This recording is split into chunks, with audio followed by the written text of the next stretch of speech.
Hello, Assalamualaikum friends. I'm Sanagari. We are here for your English class. Miss Shameela is here and she's going to deliver her lecture, The Seven Ages of Men. So, can we start now, Shameela? Yes, yes. Okay, let's start. Assalamu alaikum everyone else, and I hope that everybody is fine. So today we are going to start one more poem of second year, that is The Seven Ages, and which is written by William Shakespeare. As many times we have discussed about the William Shakespeare, and you may know about that when he was born in 26 April 1564, and then his death time period is 23rd April and 1616. So here have you seen the picture over there? So and then the title of the poem, which is very much clear to you कि यहाँ पे हम क्या जिक्र करने जा रहे हैं, क्या पढ़ने जा रहे हैं, what do we know about this poem? क्या आपको पिक्चर से ही very much it is clear to you that कि एक बच्चा है, जाहिर बात है वो बॉर्न बेबी है, बाबा है, and then letter.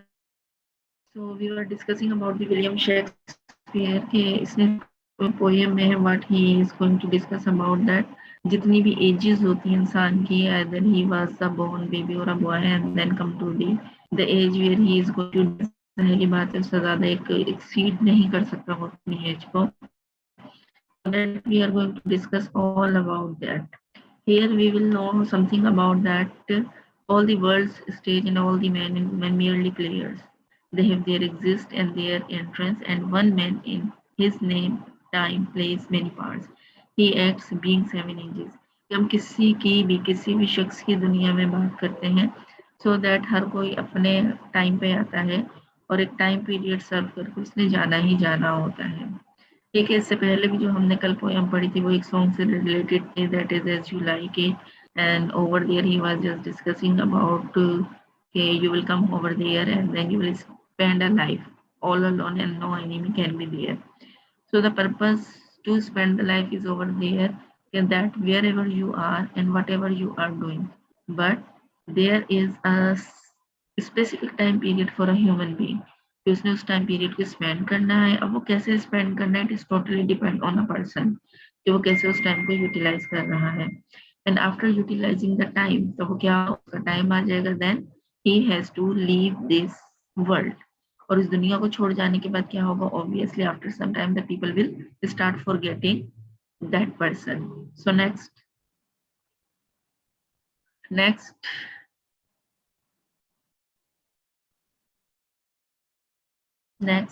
yes, here what we are going to discuss about that the seven ages of man, introducing the poem.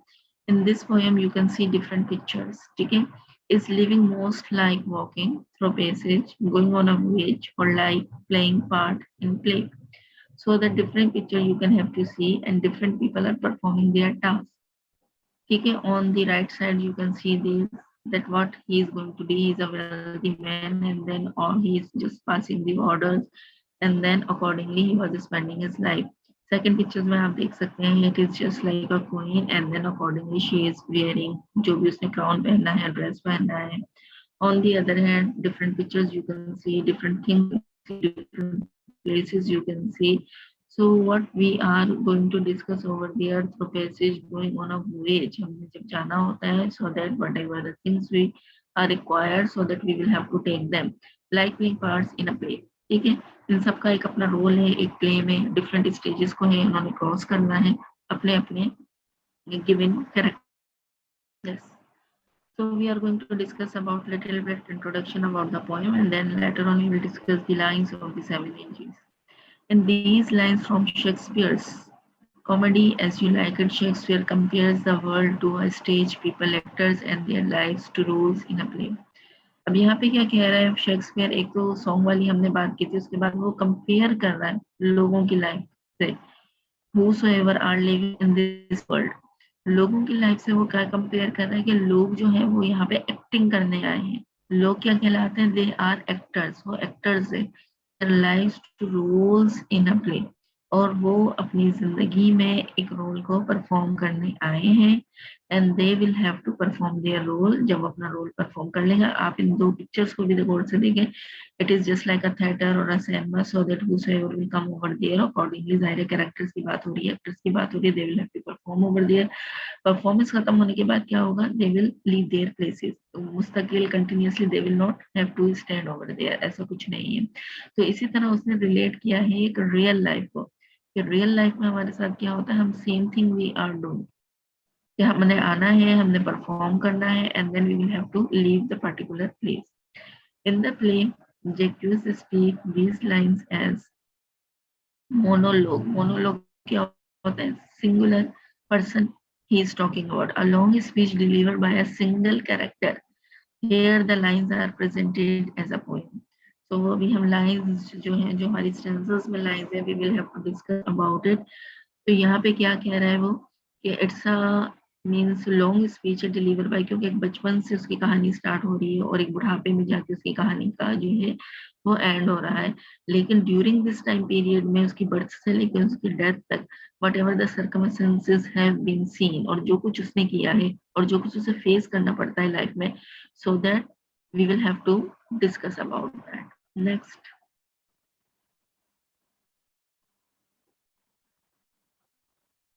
Okay. And acha, one more thing here I am going to tell you, in every poem, whatever it will come, so that I can also discuss with you. Similes, आपको मालूम है, to compare one thing with the another. Human being को भी हम compare कर सकते हैं with the things as well, but we will have to use as or like. लेकिन जब भी हम metaphor की बात करेंगे, so that we are also comparison between two unlike things, जिनको हम पसंद नहीं करते, but we are going to compare with those things in which thing becomes another thing without the use of the word like or as. उसमें like और इसको हम use भी नहीं करेंगे और हम कंपेयर भी करेंगे, रिजेम्बलेंस कर देंगे। The down of the day is the opening of the unwritten book.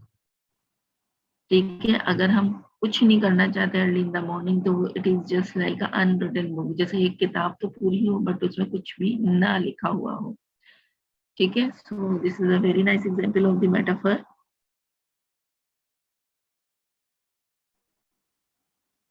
Now next.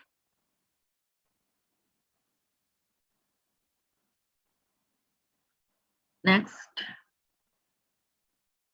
जी, अब इसमें मेटाफर को मजीद एक्सटेंड किया गया है। The comparison developed ever several lines of the writing. The hours of climbing sun are paraphrased, a paragraph seeking their conclusion, and a sunset is the final page of the day. अब ये क्या कह रहे हैं, comparison कर रहे हैं hours को, ये आवर्स जो है of climbing sun are paragraph seeking their conclusion, यानी चढ़ते जा रहे हैं, चढ़ते जा रहे हैं, चढ़ते जा रहे हैं, till the end will not come, and sunset is the final page of the day. लेकिन वही जो सूरज की रोशनी है, that can be the final page of the day. जाहिर बात है, सूरज ने ढलना भी होता है, खत्म भी होना होता है, और सूरज ने निकलना भी होता है। इसी तरह हमारी लाइफ जो है, जिस तरह सूरज निकलता है हमारी लाइफ शुरू हो जाती है, और जिस तरह सूरज ढल जाता है हमारी लाइफ एंड की तरफ जाना शुरू हो जाती है। नेक्स्ट।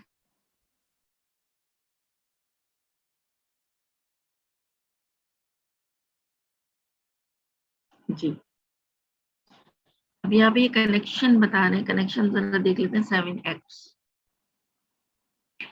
ठीक है, that how long this poet imagines the play of your life is going to be. मतलब अगर आप शेक्सपियर की कोई भी पोएम, कोई भी ड्रामा लेकर आते हैं सामने, तो उसमें एक रियलिटी का टच है। ठीक है, और रियलिटी के टच के बगैर ही डिडंट राइट एनी पोएम। कहीं पे भी कोई सी भी poem you will see any of the poem, so that you will have to find it out that the reality touch is in the poem. अब यहाँ पे क्या कह रहा है, according to Jacques, pronounce Jahq, a character in Shakespeare's comedy as you like it, you are now in the middle of the second act of your life. उस song के बाद ये क्या कह रहे हैं कि आपका मिडिल है या सेकंड एक्टर, मतलब आप परफॉर्मेंस कर रहे हैं, आप एक्ट कर रहे हैं वहां पे। Before you read what he predicts about the rest of your life, आप क्या सोच रहे हैं अपनी लाइफ के बारे में, कि जिंदगी जो है वो कैसे खत्म होगी। ट्राई टू सेकंड गेस है, आपको नहीं पता कि अगले ही लम्हे क्या होने वाला है, आप कैसे गेस कर सकते हैं। Write down what you think are the 7 stages of a person's life. अगर हम प्रिडिक्ट करें, अगर हम सोचें, तो हमारे जहन में क्या आता है कि हाँ भाई बच्चा था, वो बड़ा हुआ, वो जवान हुआ, और फिर बूढ़ा हुआ, उसकी डेथ हो गई। लेकिन यहाँ पे बात खत्म नहीं हो जाती, यहाँ पे हमें ये भी रियलाइज करना है कि अपनी अपनी स्टेजेस के साथ, अपनी अपनी लाइफ के साथ, how the person can spend their life.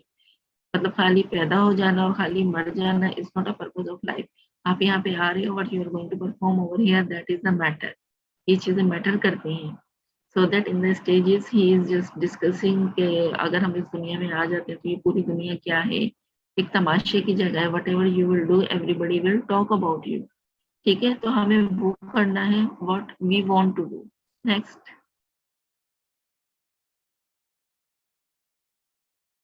जी, अब इसमें क्या कह रहे हैं, William Shakespeare. Most of what we know about William Shakespeare's life comes from the official documents and from the comments of his contemporaries. According to the parish register, Shakespeare was baptized at the Holy Trinity Church in Stratford-upon-Avon on 26 April 1564. His father, John Shakespeare, was a wool dealer, glove maker, and town official.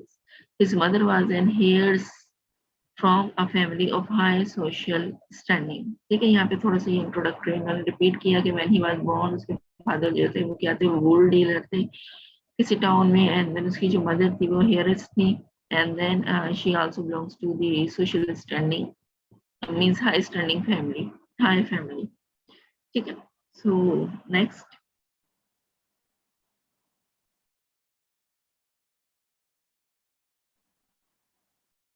यहाँ पे हम कुछ lines discuss करने वाली which are important, and then will discuss about the stages of the life. So shall we start? So I am just reading the stanzas or few lines. And all the men and a woman merely players. They have their exist and their entrance. And one man is his. In his place many parts. His acts of being 7 ages at first of infant. Infant की बात हो रही है, पैदा हुए हुए बच्चे की बात हो रही है यहाँ पे। तो लेट्स सी कि क्या बात हो रही है, हम इसको देख लेते हैं। Okay,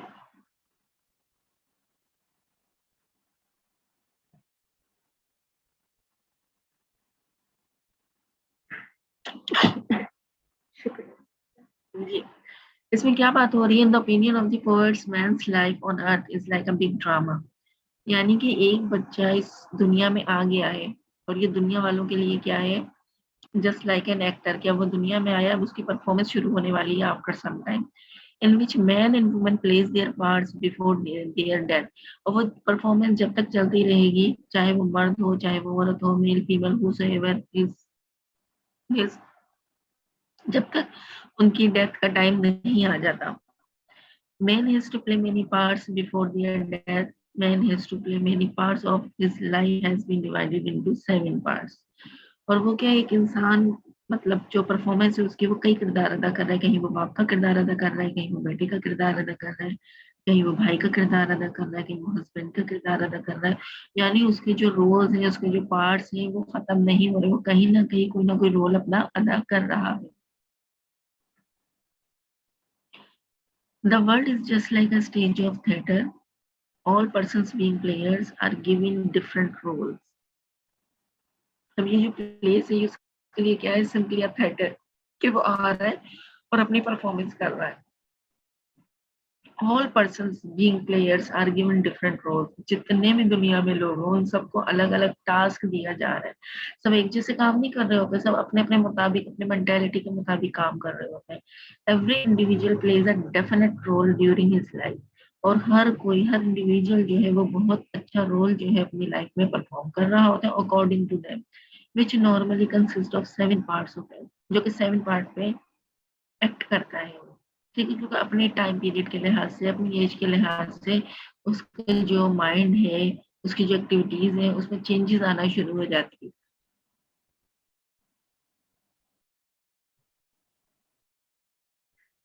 In order to make his meaning clear, he makes a comparison of life with the stage. अब अपनी मीनिंग को क्लियर करने के लिए वो क्या करता है, कंपेयर करता है लाइफ को डिफरेंट स्टेजेस से। ठीक है, the first stage of a man is being an infant, जो कि उसने फर्स्ट स्टेज की बात की कि एक छोटा बच्चा, baby, when he enters in this world, जब वो दुनिया में आ ही जाता है and makes his exist in this stage of world as a baby, जैसे ही वो दुनिया में आता है लोग उसे पुकारना शुरू कर देते हैं, यानी कि उसने अपनी एग्जिस्टेंस शो कर दी है कि वो दुनिया में आ चुका है। ठीक है, नेक्स्ट।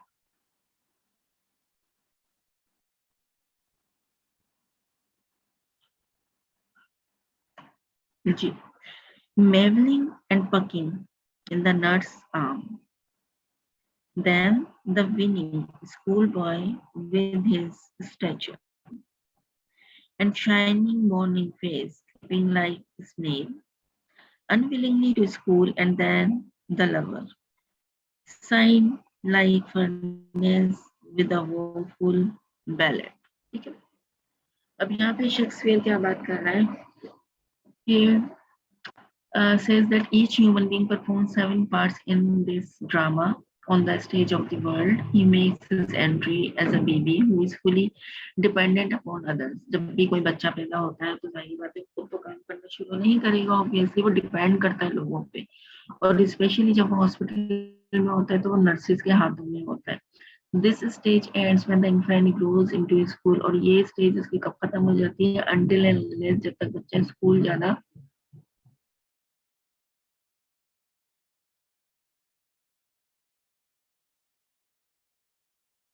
शुरू करता है तो उसकी फर्स्ट स्टेज जो मरहल है वो खत्म हो जाता है। शेक्सपियर डिस्क्राइब्स हिम एज अ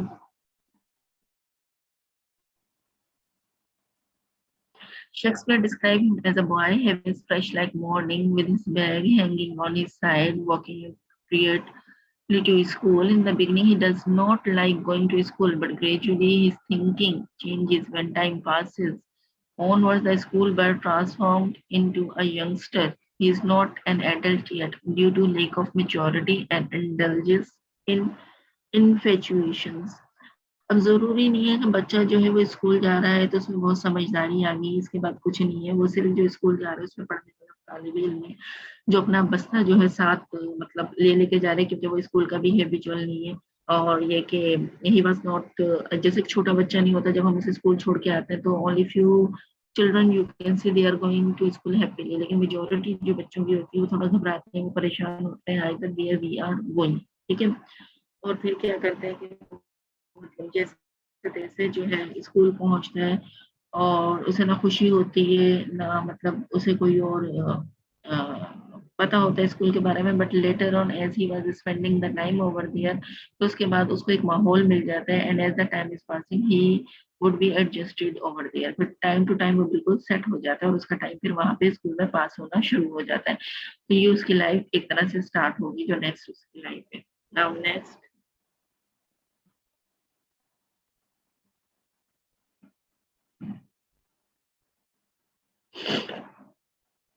जी, यहाँ पे हम क्या बात कर रहे हैं? Yes, made to his mistress eyebrow then a soldier full of strange oaths and bearded like the part, jealous in honor, sudden a quake in quarrel, seeking the bubble reputation even in the cannon's mouth, and then the justice. So here what we are talking about, that as a lover man composes poem about the eyebrows of his lover, then came to the fourth stage of his life, in which man makes the appearance on the world's stage as a soldier. यहाँ पे वो किसकी बात कर रहे हैं? एक lover man वो अपने आप को यहाँ पे शो कर रहा है, जहाँ पे वो मतलब अपनी लाइफ से प्यार करने लगता है, उसको रियलाइज होता है कि हाँ I should have to spend my life, in which man makes his appearance on this world stage as a soldier. कि उसने किस तरह स्ट्रॉन्ग बन के अपनी लाइफ को गुजारना है। He utters wrong oath and develops a beard like that of leopard. He becomes mad after vain and transitory fame. He becomes wild and naughty, haughty, and readily picks up quarrel with anybody. He becomes a young soldier ready to fight and defend his country. He fights with the spirit of competition. He is ready to sacrifice his life for his country. Being a young man, he loses temper very quickly. He is even ready to face the cannons. He is a brave soldier. He is seeking a bubble reputation in the next role of his life. In the man becomes an agent of doing justice.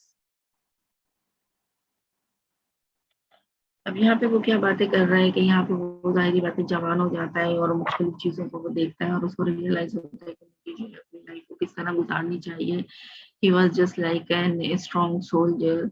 और वो क्या करते हैं यहाँ पे वो उसको थोड़ा-सा लव में भी दिखा रहे हैं कि वो जो है इन्वॉल्व हो जाता है, उसको अच्छा लगता है और फिर वो क्या कर रहे हैं जो उसका लवर बने उसकी तारीफ़ों वग़ैरह में जो भी करना चाहता है वो करते हैं और इसी के साथ वो एक बहादुर मर्द भी बन जाता है। ठीक है, उसके बाद वो क्या करता है, वो बहुत ज़्यादा जो है कस्में वग़ैरह उठाता है और मतलब अपनी बियर्ड वग़ैरह भी वो रख लेता है, जो कि उसको लगता है कि this is the time period where I will have to keep all the beard to means this is the according to him this is the maturity level. और फिर उसके रिस्पेक्ट के मामले में क्या होती है, वो बड़ा फ़िक्रमंद होता है, वो झगड़ा करने में निहायत ही तेज़ और जल्दबाज़ होता है। ये जो यंगस्टर एज होती है that can be a very dangerous one, ठीक है ना? अगर उससे कोई झगड़ा कर ले तो ही इज़ नॉट कि ऐसा नहीं है कि उन्हें पीछे रहना, उसने भी बढ़-चढ़ के इसमें पार्टिसिपेट करना है, हिस्सा लेना है और अपने आप को भी वो समझता है कि मैं जो हूँ एक सोल्जर की तरह हूँ और मुझे फाइट करना आता है और मैं अपनी कंट्री के लिए भी ये सब काम कर सकता हूँ ताकि मुझे शोहरत हासिल हो। ठीक है, उसके बाद क्या आता है कि यहाँ तक कि मौत के मुँह में भी उसके बाद और एक और उसको कोई डर खौफ नहीं होता कि इस लड़ाई से मेरी जान भी जा सकती है, मैं मर भी सकता हूँ, लेकिन वो कहता है कि अगर कोई मेरी कंट्री के बारे में बोलेगा तो I will be against of it. तो मैं उसका अगेंस्ट चला जाऊँगा, मैं लड़ूँगा भी सही चाहे इसमें मेरी जान ही क्यों ना चली जाए, ठीक है? और इसके बाद वो क्या करता है कि means face cannon is a brave soldier. He is seeking bubble reputation in the next role of his life and he becomes an agent of doing justice. तो यहाँ पे वो क्या करता है कि उसने कहा है कि मुझे जो अपनी लाइफ स्पेंड करनी है वो बिल्कुल इंसाफ दिलो इंसाफ की तरफ लाइफ स्पेंड करनी है। मुझे जो है मतलब इस तरीके से लाइफ स्पेंड नहीं करनी कि जिसमें मैं मतलब कोई गुनाह कर सकूँ या मतलब उसमें बहुत ज़्यादा संजीदगी आ जाती है और जो मतलब कहावतों में या मिसालों में वो जो कुछ पढ़ता है तो वो चाहता है कि उसकी लाइफ जो है बिल्कुल इसी तरह गुज़रे और अगर कोई उसके बारे में जानने की भी कोशिश करे, तो वो यही कहे कि भई ये जो है बहुत इंसाफ वाला है, जस्टिस वाला है। ठीक है? इसी तरह वो अपना किरदार जो है वो अदा करना चाहता है इन दिस एज। ठीक है? उसके बाद अब डिफरेंट स्टेजेस जो हमने यहाँ पे डिस्कस किया था कि 7 स्टेजेस हैं, we should have to discuss about all the stages one by one. Let me see क्या है आगे अगर हमारे पास स्टेजेस आती हैं तो so that we will have to discuss about it.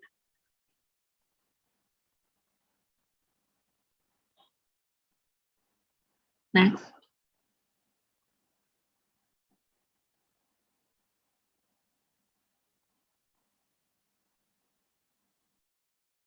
Ji.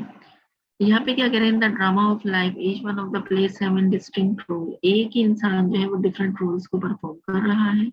The author says the 7 ages of man, the 7 roles begin at birth and with death. उसके जो रोल्स हैं वो कब से स्टार्ट हो जाते हैं जिस दिन से वो पैदा होता है इस दुनिया में आता है और जब तक वो मर नहीं जाता उसका रोल खत्म नहीं होता।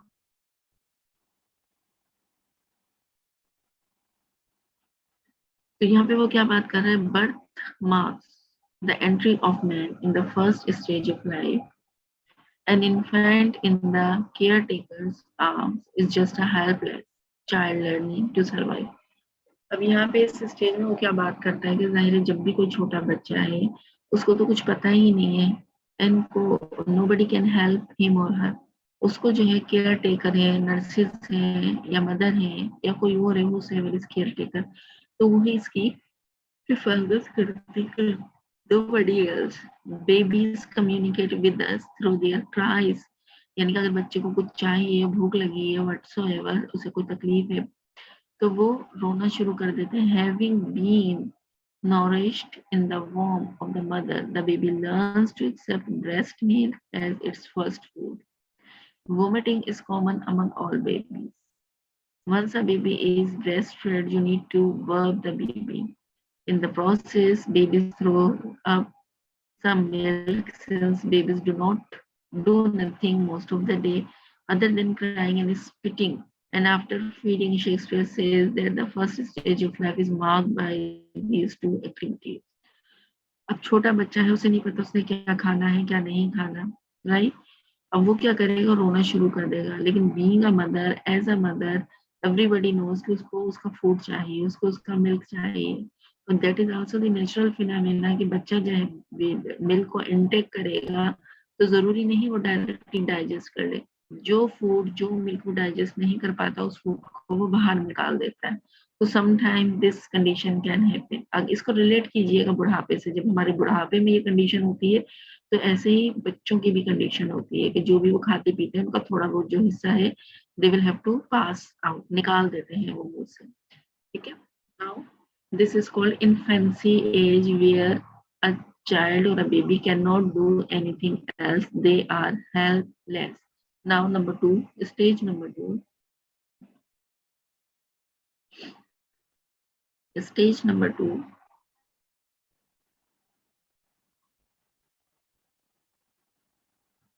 जी। स्टेज नंबर 2 पे इन्होंने क्या दिखा है, स्कूल हुआ है, यानी कि वो बच्चे ने अब स्कूल जाना शुरू कर दिया। At this stage of life the child is introduce the world of discipline, order and routine. The carefree day of infancy are over and schooling brings about regimen in the life of a child. अब यहाँ पे इन्होंने क्या किया इस stage में कि child का इंट्रोडक्शन दिया है डिसिप्लिन के हवाले से। यानी बच्चा अब जब जैसे जैसे बड़ा हो रहा है तो उसको डिसिप्लिन रूटीन में तो लेकर आना है ना। अब बच्चा क्या है, केयर फ्री है, ठीक है, इन्फेंसी है ओवरऑल स्कूलिंग में, ठीक है। अब वो क्या करता है, अपनी लाइफ में चेंजेस देखता है। Naturally the child takes the winning and the complaining about the forced routine. अब वो अपनी रूटीन से तंग आ चुका है, वही उसने उठना है, वही खेलना है, वही उसका जो फूड है वो इंटेक करना है। The concept of schooling has been a great change since the time of Shakespeare. अब वो शेक्सपियर के ख्याल में ये जो एक चेंज आता है ये बच्चे के लिए एक बहुत बड़ा चेंज आता है। It's a big change for a child to means going to school, to send the school to the child. In the Shakespeare time, school was a forced practice, usually overseen by the church. Depending on the status of the parents, a child went to either a grammar school or a monastic school. ठीक है? The school began at sunrise and lasted the whole day. Punishments were common and often harsh. यानी अब वो मर्जी है कि वो उन्होंने किस वक्त जो है बच्चे को भेजना है, फोर्सफुली भेजना है, या बच्चे को पहले उनका ब्रेन वॉश करना है, उसके बाद इन्होंने बच्चे को भेजना है। It is totally parents responsibility कि वो कहीं ग्रामर सीखने के लिए बच्चे को भेजना चाह रहे हैं, या वो मोनेस्टिक के लिए बच्चे को भेजना चाह रहे हैं, क्या वो होल डे के लिए बच्चे को भेजना चाह रहे हैं। And the punishments are common. बच्चा जब भी कोई मिस्टेक्स करता है, चाहे वो रनिंग कर रहा हो, चाहे वो कोई चीज डिस्ट्रक्ट कर रहा हो, तो बहुत ज्यादा हार्श एंड फास्ट रूल नहीं होते, लेकिन चिल्ड्रन को भी डांट पड़ जाती है। So that can be the punished were common and open harsh. ऐसा होता है कि यानी बच्चे की अब डांट खाने की एज आ गई है when he started to go to school. Next,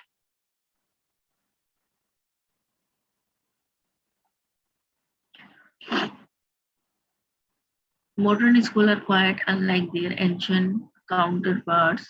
While some kids still whine and complain about going to school, ये सही कह रहा है, सही लिखा हुआ है यहाँ पे कि मतलब सारे बच्चे ऐसे जिनको कंप्लेन होती है कि हमारे टीचर ने हमारे साथ ऐसा किया और वो स्कूल नहीं जाना चाहते। Many actually love school because of play while you learn. और बहुत सारे बच्चे स्कूल जाना चाहते हैं क्योंकि वो वहाँ पे खेलते हैं और खेल खेल में वो बहुत कुछ सीख भी जाते हैं। Approach to schooling, modern day schools have taken a holistic approach और to education. Children are taught through role plays, visual presentation, demonstration and games. अब बच्चों को सिर्फ एक तरीके से हमने नहीं पढ़ाना, एक तरीके से हम किसी को भी पढ़ाएंगे, वी आर गेटिंग बोर्ड। हमने यहाँ पे बोर हो जाना है। ठीक है। अब यहाँ पे इन्होंने वैरायटीज दी हुई है बच्चों की एजुकेशन के लिए कि हमने उन्हें रोल प्ले भी करवाना है, हमने उन्हें विजुअल प्रेजेंटेशन भी दिखानी है, कोई भी हमने कार्टून वगैरह दिखा उसके पास में प्रेजेंटेशन ले ली। हमने उनको डेमो करके दिखाने के बेटा चलो डेमो है, मतलब अगर हमने पानी जग से ग्लास में डालने कैसे डालना है, अगर कोई हमारे पास फ्रूट है तो उसको पील ऑफ कैसे करना है। उसके अलावा क्या कह रहे हैं, home schooling is another option that the most parents prefer to formal schooling. और दूसरी मतलब हमारे पास आ जाती है कि बच्चों के लिए जो ट्यूटर है उनको घर में ही बुला लिया जाए और स्कूल जैसी एजुकेशन जो है वो वहाँ पे हासिल करें। तो with the abundance of the online resources, modern education has extended the boundaries of learning. लेकिन आपको पता है जब से रिसोर्सेज हमारे पास आई हैं ऑनलाइन की, और that is also called the modern education, तो उससे क्या है हमारी जो बाउंड्रीज है सीखने की वो एक्सटेंड हो गई है, वो बढ़ गई है। हमारे पास अब एक ही तरीका नहीं है कि हम बच्चों को स्कूल भेजेंगे वहां से पढ़ के आ जाएगा, या किसी टीचर को घर में इधर ट्यूटर लगा लेंगे तो वो वहां से हमारा बच्चा तालीम हासिल कर लेगा। ऐसा नहीं होता। Now there are many more resources. By the help of those resources, the children are able to get their education. Next,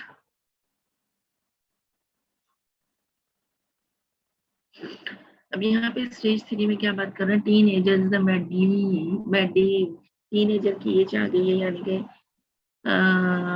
13 से लेकर 19 तक की एज होती है। Times were accustomed to the social etiquette of wooing a lady. The teenagers during Shakespeare's time pined for his lover, wrote elaborate verses of love ballad, and mooned over his subject of desire. Romeo and Juliet is an icon of romance during the period of Shakespeare's. Love was sensual, deep, romantic, and full of grace and beauty. अब यहाँ पर teen age में वो क्या बात कर रहा है कि शेक्सपियर जो है वो टाइम पेंट कर रहा है, यानी कि वो जो है वो इन्वॉल्व हो जाता है, फॉल इन लव में इन्वॉल्व हो जाता है, और वो फिर बहुत सारी जो नज़में वगैरह होती हैं अपने मतलब लवर के लिए वो लिखना शुरू कर देता है। बहुत सारे गाने जो है वो सिंगिंग शुरू कर देता है, लिखना शुरू कर देता है। And mood over his object desire, और अपनी जो ख्वाहिशात हैं उनको पूरा करना शुरू कर देता है। Romeo and Juliet is one of the the novel which you will have to read, and over there you will have to find out it is full of romance. During the period of the Shakespeare's, love was sensual, deep and romantic. उसके time period में वो किस तरीके से define करता था love को, ये sensual है, ये deep है, and then it is also romantic and full of grace and beauty. कि जो beauty इसमें है वो किसी में भी beauty नहीं है। Compare this love to the teen love of today, the modern age. Teen is technically savvy, well informed, and romantically astute. They don't express their love in amorous love letter. Who does that in the age of texting and social media? Relationships are not elaborate and romantic as they were for the medieval teenager. अब यहाँ पे क्या कर रहा है, ये comparison हो रहा है लाइफ का, ठीक है। अब लाइफ का कंपैरिजन कैसे हो रहा है, love to the teen and love of to. अब ये जो मॉडर्न एज है, टीन के technically savvy well inform and romantically age, उनको पहले से ही सारा कुछ पता है, बहुत चीजें they know, they don't express their love in amorous lover letter. लेकिन वो जिसको चाहते हैं they are not going to express them, उन्हें बता नहीं पाते। Who does that in the age of texting and social media? लेकिन nowadays आप देखें कि टेक्सटिंग और सोशल मीडिया ने इस चीज को बड़ा आसान बना दिया है। Relationships are not as elaborate as romantic as they were for the medieval teenager, यानी उस टाइम पीरियड में जो रिलेशनशिप हुआ करते थे, अब इन रिलेशन को बहुत ज्यादा आसान बना दिया गया है इस सोशल मीडिया के थ्रू। नेक्स्ट,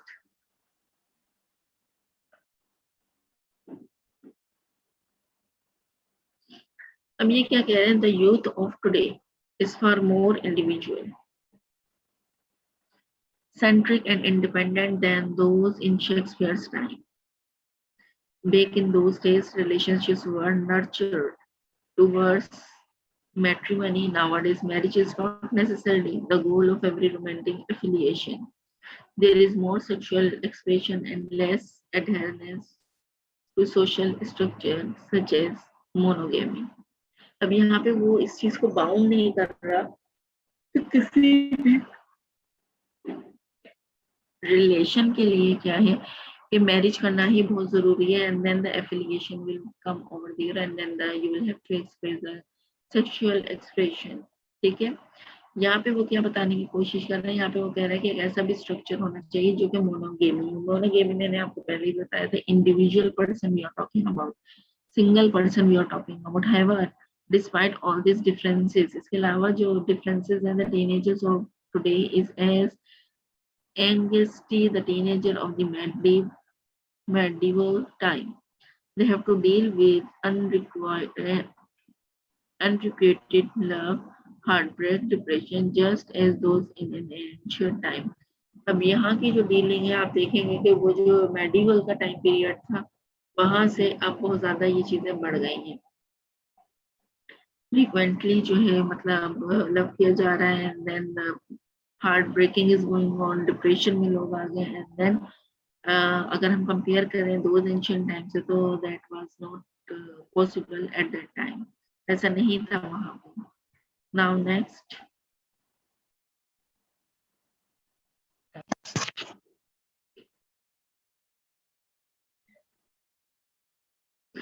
नाउ स्टेज जो है अब हमारे पास वो आ रही है यूथ की स्टेज है हमारे, और इस स्टेज में क्या कर रहे हैं, the next stage Shakespeare talk about the poem is that of a young soldier.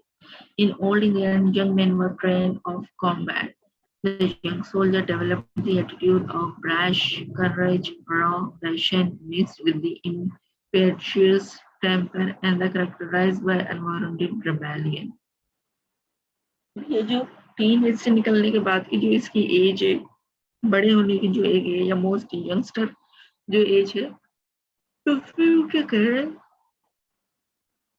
यहाँ पे वो कह रहा है कि ही वॉज ट्रेंड इनफ, यानी कि उसको ऐसा लगता है कि अब मेरे अंदर वो सारी एबिलिटी है and by the help of those ability I can do and I can spend my life according to me. ठीक है, मुझे किसी किस्म की किसी से हेल्प लेने की या किसी की नीड नहीं है, मुझे मालूम है how my life is going on and how I should have to spend my life. वो अपने आप को काफी बहादुर फील करता है। Then the youth of today have the same zeal and energy of for rebellion. They are far more expressive, vocal, and assertive about their rights. Though the youth of today would not necessarily but enlisted for service in the army. They have enough avenues to form social groups to fight for a political or social cause. With social media platforms and the global reach of mass, young can reach their voice to the far corners of the world. A widespread reaction is almost instantaneous because of the global reach and effectiveness of the propaganda.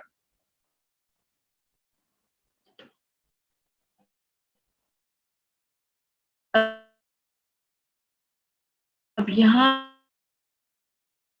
पे इस as में कौन सी बात हो रही है, यहाँ पे हो रही है उसके यूथ एज की, क्योंकि इस तरीके से वो अपने आप को जो है ना आ जाती है और वो मतलब इस तरीके से अपना किरदार अदा करना चाहता है कि जो आने वाला जमाना है वो उसे अच्छी तरह याद कर सके। ठीक है, और उसको ऐसा लगता है कि मैं अभी जिस प्लेटफॉर्म पे हूँ, सोशल मीडिया के मैं जो प्लेटफॉर्म पे हूँ, तो मैं इंटरनेशनली ग्लोबलाइजेशन, लोग मुझे जो है ना मतलब चाह रहे हैं, मैं मास मीडिया पे आ चुका हूँ और मेरी जो वॉइस है वो पूरी दुनिया में जा रही है। तो वो अपना रिएक्शन इस तरीके से देता है जिस तरीके से उसको लगता है कि मैं मतलब बहुत ज्यादा एक खास इंसान हूँ इस दुनिया में आया हुआ, who wants to perform their duty fruitfully, actively for the sake of their country. Next, middle age में क्या होता है इसके साथ आपको भी मालूम होता है क्या होता है मिडिल एज में। लेट मी सी कि क्या हो रहा है मिडिल एज में। मिडिल एज जो होती है हमारी has hardly change over the century. Middle age is the time when men and women settle down and kids, family and career take precedence over personal indulgence. Age brings wisdom and the sense of peaceful acceptance of realities of life. Clear है, ये वो as होती है जिसमें हर एक को अपना घर बनाने की होती है कि यानी they should have to marriage, उनकी भी एक अपनी फैमिली हो, उनके भी अपने बच्चे हों और वो अपनी लाइफ जो है बहुत अच्छे तरीके से गुजारें। और इस लाइफ में जो हर्डल्स आ रही हैं they should have to accept it, तो उनको पता है कि this is the reality of life, कि मुझे इसे एक्सेप्ट करना ही करना है, this is the big reality of life. Idealistic values get pushed behind while practical consideration become important. While the middle-aged men and women of today have more options to further personal or professional interests, perhaps the middle-aged and had fewer such points, had not surprisingly even less so the medieval woman. अब यहाँ पे वो क्या कह रहे हैं कि ये जिंदगी की एक बहुत बड़ी रियलिटी है और हमने जो है अपनी लाइफ को इसी तरीके से गुजारना है। लेकिन इसके साथ साथ वो क्या कह रहे हैं, जो मिडिल एज के मतलब मेंस और वुमेन जो होते हैं, and they are having the more option. ठीक है, उनकी कुछ पर्सनल लाइफ भी होती है, कुछ प्रोफेशनल लाइफ भी होती है और उनके अपने इंटरेस्ट भी होते हैं डिफरेंट चीज़ों में। लेकिन ऐसा जो है मिडिल मिडिल एज में सिर्फ कुछ लोगों के पास था, मतलब सारे लोग इस तरीके से काम नहीं करते थे कि बस जो उनकी फौरन से एज आ जाए तो उसमें फौरन उनकी शादी हो जाए। Such option had not surprisingly even less so the middle women. ठीक है, ये ऑप्शन जो थे ये मेडल्स की वुमेन के लिए नहीं थे, उनके तो अर्ली एज में भी शादी हो जाती थी। और ये कि आइदर वो नाउअडेज क्या हो कहते हैं, लड़का हो या लड़की हो, they have been well settled होने के बाद obviously they will have to get marriage. Now next,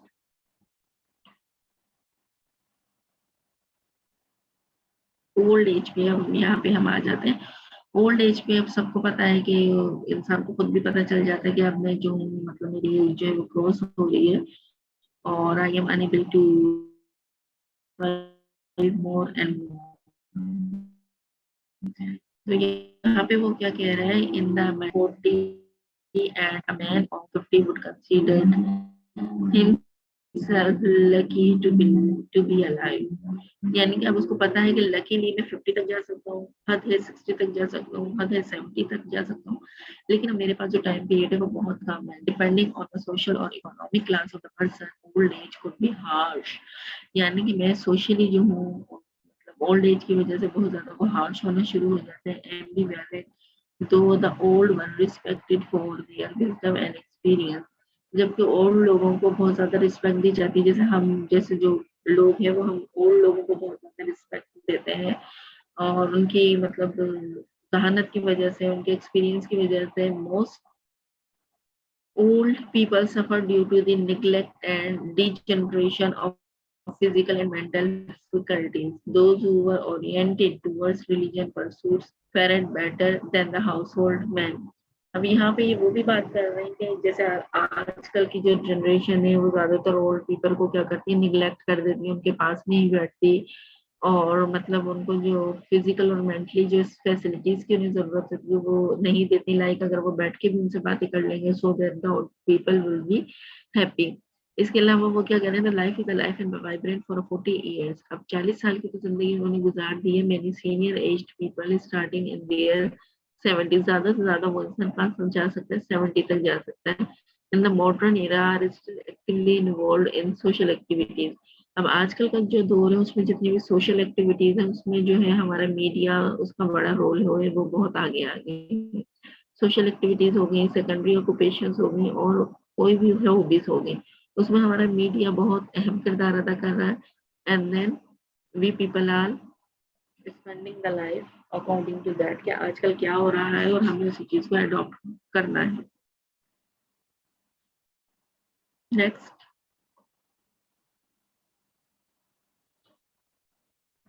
अब इसमें क्या कह रहे हैं, also there are good retirement plans for the financial devices available make old age comfortable. अब ओल्ड एज में तो वैसे ही रिटायरमेंट हो जाती है और कुछ टाइम पीरियड भी होता है, तो ओल्ड पीपल क्या फील करते हैं कि we should have to take some rest, कि हमें रेस्ट कर लेना चाहिए और रिटायरमेंट ले लेनी चाहिए। It is not uncommon for a healthy and a young at heart senior citizen to go on a trip around the world, enjoy gardening or golf, and even continue to work, pursue higher education if they so desire। जरूरी नहीं है वो वहां से क्या करें, एक मतलब रिटायरमेंट ले लें, बल्कि इसके अलावा भी वो क्या कर सकते हैं कि रिटायरमेंट लेने के बाद अपनी कंफर्टेबल लाइफ को गुजार सकते हैं, जो कि सबके लिए कॉमन नहीं होती। वो अपनी हेल्थ का ख्याल रखें वो, और जो उनसे बड़े या छोटे हैं वो उनका ख्याल करें। अगर वो जाना चाहें तो पूरी दुनिया के विजिट पर भी जा सकते हैं, गार्डनिंग को भी इंजॉय कर सकते हैं, गेम्स को भी इंजॉय कर सकते हैं, लाइक गोल्फ हो गया। इसके अलावा वो अगर मजीद आगे पढ़ना चाहते हैं तो वो हायर एजुकेशन भी पढ़ सकते हैं।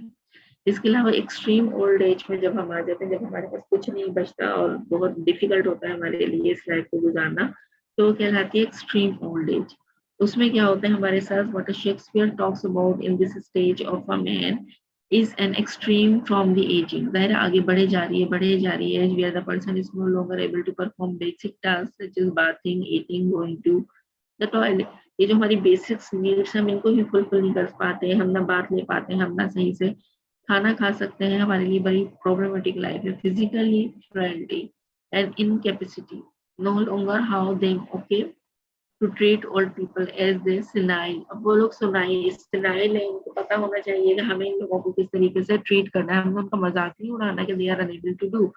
हमने उनको किस तरीके से ट्रीट करना है कि people are called senile. और यही शेक्सपियर का कहना है कि मतलब it was quite okay to treat old people as senile, यानी कि वो एक छोटे बच्चे की ही तरह है. In fact, in the Elizabethan era, where incitement and discrimination against women were highly prevalent, ageism was hardly considered a problem. Old people were treated as little children, and Shakespeare describes this stage as a second childhood. It was socially acceptable to treat the old or the distant.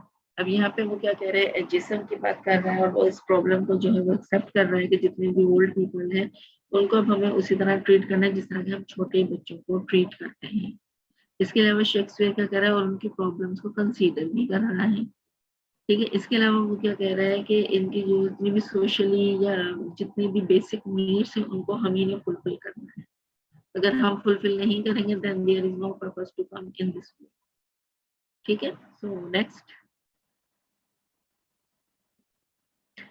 Today's modern society is more human and sensitive to seniors, though ageism still exists the prevalent in many spheres with growing awareness. Senior sense teeth, sense eye, sense test still live with the dignity that ought to be afforded to the elderly. यहाँ पे ये क्या बात कर रहे हैं, modern society की बात कर रहे हैं ह्यूमन की, कि वो बहुत ज्यादा सेंसिटिव भी होती है लेकिन बहुत कुछ उन्हें इस स्टेज में पता भी होता है क्योंकि जाहिर बात है उन्होंने पूरी लाइफ अपनी बहुत अच्छी गुजारी भी होती है, तो they are kindly most senior people. इसके अलावा क्या होता है कि वो जो है prevalent with these pairs with growing awareness seniors. अब ठीक है वो सीनियर्स होते हैं लेकिन समहाउ उन्हें कहीं ना कहीं प्रॉब्लम हो रही होती है. They are facing the problem sense teeth, sense eyes and sense test. ना तो मतलब टीथ का उन्हें प्रॉब्लम हो रहा होता है, उन्हें नजर सही से नहीं आ रहा होता है, उन्हें खाने पीने में प्रॉब्लम हो रही होती है, उनको कोई टेस्ट नहीं आ रहा होता है. Still live with the dignity that ought to be afforded to the elderly. और मतलब उनके लिए ये बड़ा एक टफ टाइम होता है कि how they will have to afford it to the elderly, कि मतलब किस तरीके से बड़ों को हम ट्रीट करें कि उनको बुरा भी ना लगे और ये कि उनके सारे काम भी हो जाए. क्योंकि being a normal human being हमें तो पता है हमें टेस्ट आ रहा है, हमें नहीं आ रहा है, हमें कैसे खाना है, क्या खाना है, पका के खाने में रेडीमेड मंगवा लेना, एवरीथिंग वी नो. लेकिन अगर एक ओल्ड पर्सन है और वो सही से सुन नहीं सकता, सही से बोल नहीं सकता, सही से देख नहीं सकता, so this is our responsibility कि उसको ट्रीट कैसे करना है, how to treat those old people. Next.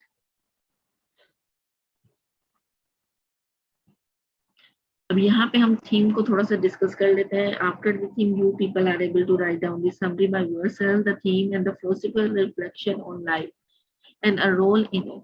It breaks down the complexity of human life into exceedingly simple stages and makes a sweeping generalization as to the manner in which an individual progress in life, the entirety of human life and the poet's view on it is covered in the dialogue of the Jacques in merely 7 sentences. ठीक है ना, 7 sentences में उसने अपनी life को define किया हुआ है.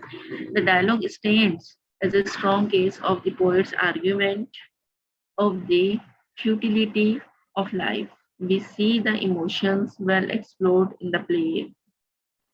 For instance, we see in the same scene the line and so form hour to hour, we ripe and ripe, and then from hours to hour, we wrote, and thereby hang still. This all the more validates and the sentiments of futility of life expressed in the dialogue. अब यहाँ पे ये क्या बात कर रहा है 7 edges की, अगर हम थोड़ा सा इसको कंसीडर करें तो what we are going to discuss about it, कि ये जो हमारी पोएम है ये 7 किरदारों पर डिफाइन की गई है, 7 किरदारों पर मुश्तमिल है और एक इंसान का जो किरदार है वो डिफरेंट एस्पेक्ट से पूरा कर रहा है, ठीक है। और वो यहाँ पे बताने की कोशिश कर रहा है कि यहाँ पे ये जो दुनिया है, ये यहाँ पे एक तमाशा है, ये लोग जो है सिर्फ बोलने के लिए आए हैं यहाँ पे। लेकिन उसके साथ साथ वो यहाँ क्या कर रहा है कि उसने उनकी परवाह किए बगैर अपना जो उसका टास्क है उसको अच्छे तरीके से परफॉर्म करना है। और उसको परफॉर्म करते हुए whosoever wants to see them, यानी कि वो एक स्टेज पे आया हुआ है ना, जो चाहता है उसको देखे, जो नहीं चाहता वो उसको ना देखे। फिर इसके अलावा क्या है, एक नॉर्मल ह्यूमन बीइंग की बात की है कि वो बहुत सारे किरदार अदा करता है, वो कोई एक किरदार अदा नहीं करता।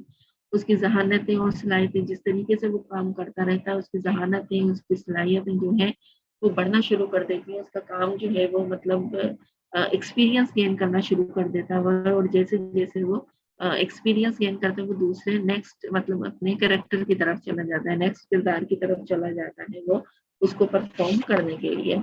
इसके अलावा क्या कह रहे हैं यहाँ पे,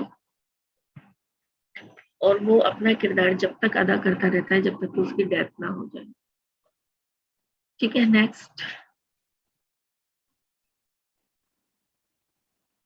यहाँ पे अगर आप इस पिक्चर पे भी फोकस करें, that can be not the clear picture but somehow you can सी कि वही वो पिक्चर है जो पिक्चर आपको पीछे दिखाई गई थी, इंट्रोडक्शन में दिखाई गई थी। एक छोटा बेबी होता है, ठीक है, उसके बाद वो स्कूल गोइंग जो है चाइल्ड बन जाता है, उसके बाद वो टीन एजर की एज में आ जाता है, उसके बाद वो यंग बॉय बन जाता है, उसके बाद वो मैन वाली कंडीशन में आ जाता है। उसके पास रिस्पॉन्सिबिलिटी होती है, अपनी फैमिली की रिस्पॉन्सिबिलिटी होती है, बच्चों की रिस्पॉन्सिबिलिटी होती है, सोसाइटी की रिस्पॉन्सिबिलिटी होती है।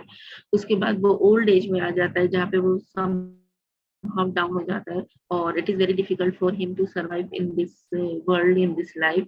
वो कैरेक्टर परफॉर्म करने में से बड़ी प्रॉब्लम होती है। और उसके बाद वो एक्सट्रीम एज में आ जाता है कि जहाँ मतलब उसके पास कोई ऐसा चांस नहीं होता, और उसको लगता है कि बस I will not be any more, यानी कभी भी, क्योंकि एज उसकी बढ़ रही होती है, at any time at any stage he could die. तो यहाँ पे ये आप देखेंगे डिफरेंट स्टेजेस हैं, इन्हीं स्टेजेस को शेक्सपियर ने डिफाइन किया है in the form of the poem the seven edges.